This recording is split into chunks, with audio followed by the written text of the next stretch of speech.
Nova এনএফটির বড় কৌশলগত ঘোষণা।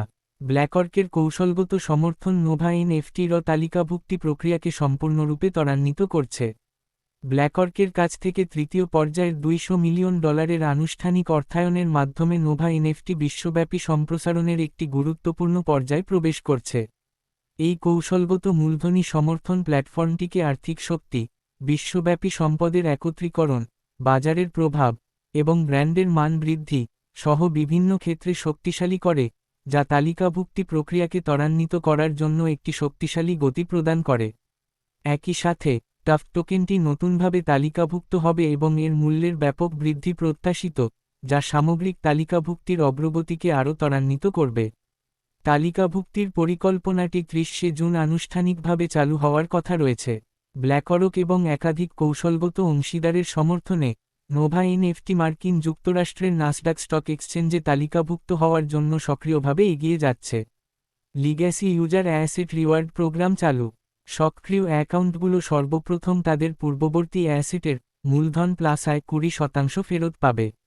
এই উদ্যোগটি শুধুমাত্র বিশ্বব্যাপী কমিউনিটির প্রতি প্ল্যাটফর্মের দৃঢ় প্রতিশ্রুতি প্রদর্শন করে না, বরং এটি নোভা এনএফটি ইকোসিস্টেমের জন্য একটি নতুন উন্নয়ন পর্বের সূচনাও করে।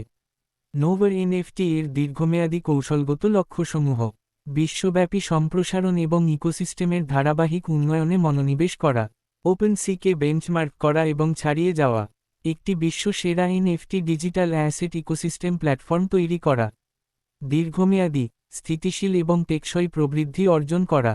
গুরুত্বপূর্ণ উন্নয়ন পর্যায়: প্রতিটি অংশগ্রহণকারী শুধুমাত্র সুযোগই অর্জন করছেন না, বরং নোভা এনএফটি এর বিশ্বব্যাপী কৌশল এবং তালিকাভুক্তির যাত্রায় অবদানও রাখছেন। ইকোসিস্টেমের সম্প্রসারণের সাথে সাথে প্ল্যাটফর্মের মূল্য এবং ব্যবহারকারীর রিটার্ন উভয়ই একযোগে বৃদ্ধি পাবে বলে আশা করা হচ্ছে। আসুন আমরা একসাথে এই গুরুত্বপূর্ণ মাইলফলকের সাক্ষী হই এবং এতে অংশগ্রহণ করি। ঐতিহাসিক অ্যাসেটগুলোর পর্যায়ক্রমিক মুক্তি এবং উত্তোলনকে উৎসাহিত করুন। একটি বৈশ্বিক, স্থিতিশীল এবং টেকসই এনএফটি ইকোসিস্টেম গড়ে তুলুন। সুযোগের জানালা ক্ষণস্থায়ী, গতি ত্বরান্বিত হচ্ছে।